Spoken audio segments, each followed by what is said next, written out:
Okay, we've collected our materials and we're back and ready to show you how to create your journal with the bag ladies. You can either use a brown paper bag, a manila envelope, or a file folder to make your cover. The first step you want to do is to fold your cover piece in half. So I took my brown paper bag, I folded it in half, and now I have a front and back cover. When I took my manila envelope, I did the same thing. I folded it in half. Only with the manila envelope, I pulled the flap up. That way you can secure it closed with the flap. So there is my manila envelope cover. What I like about this one is you also have a little hidden pocket right here. The last one is the file folder. The important thing to remember with your file folder is that you want to match the size of the file folder to the guts of your journal. In other words, the pages you're going to be putting on the inside. Therefore, I took all my paper that I'm going to use to put on the inside, and I've stacked it, and I place it on top of my file folder. Now, you folded it in half first, right? Are those folded in half, or just when you cut them? Okay. All of the pieces that I used are all folded in half. Now I know that that's the size of my cover for my file folder. So let's get started with the file folder journal first, since we have it in front of us. I'm going to disregard this piece and move it out of my way. This is the cover for my file folder journal. Now I'm going to open it up. Before I do anything else, I'm going to select the pages that I want to put on the inside. Notice what I've done. I have stacked them in a stack. In bookmaking, they call this a signature. So I have a piece of blue paper folded in half. Then around the outside of the blue paper, I've placed a piece of lined paper. My envelope flap goes on one side where the envelope is on the other side. And I have a piece of scrapbooking paper that I folded on the outside like this. So they don't have to all be the same size? They do not have to all be the same size. They will still get bound into your book. Now for the file folder, I'm going to use a simple piece of string.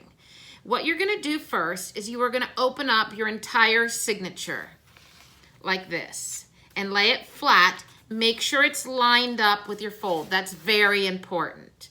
Now, what you're going to do is you're going to hold the entire signature together like this, and you're going to make a small slit approximately 1 inch long at the one end of the journal.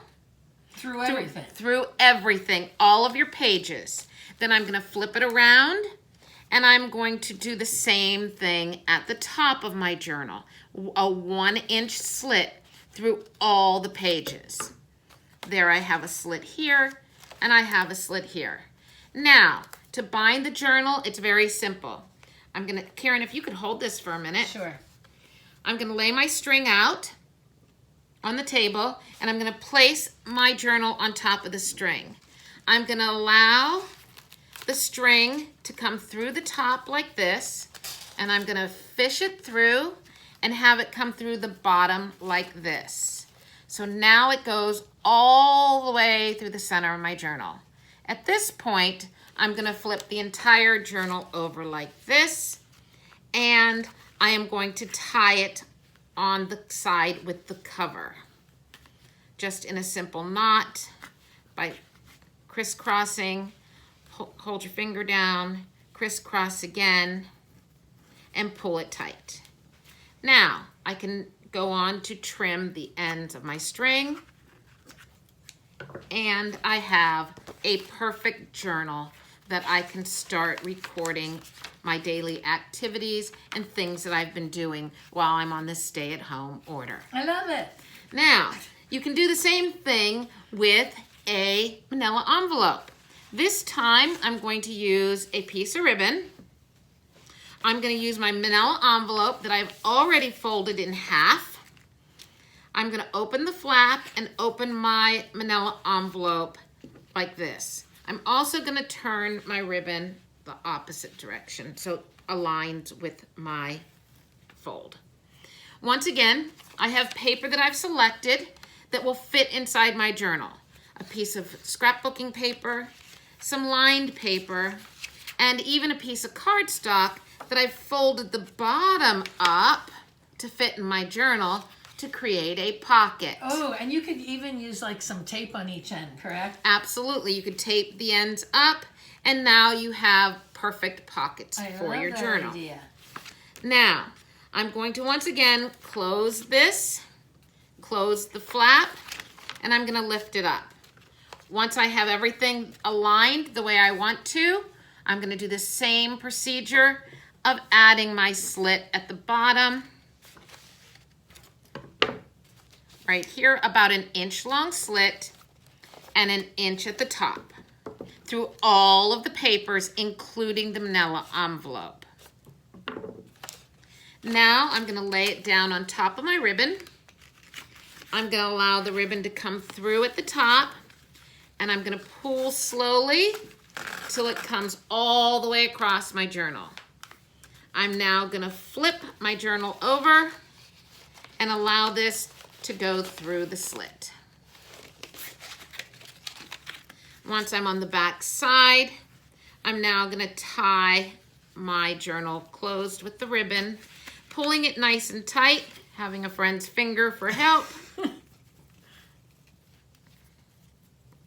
and pulling it tight. I can now cut the ends of my ribbon off, and ta-da!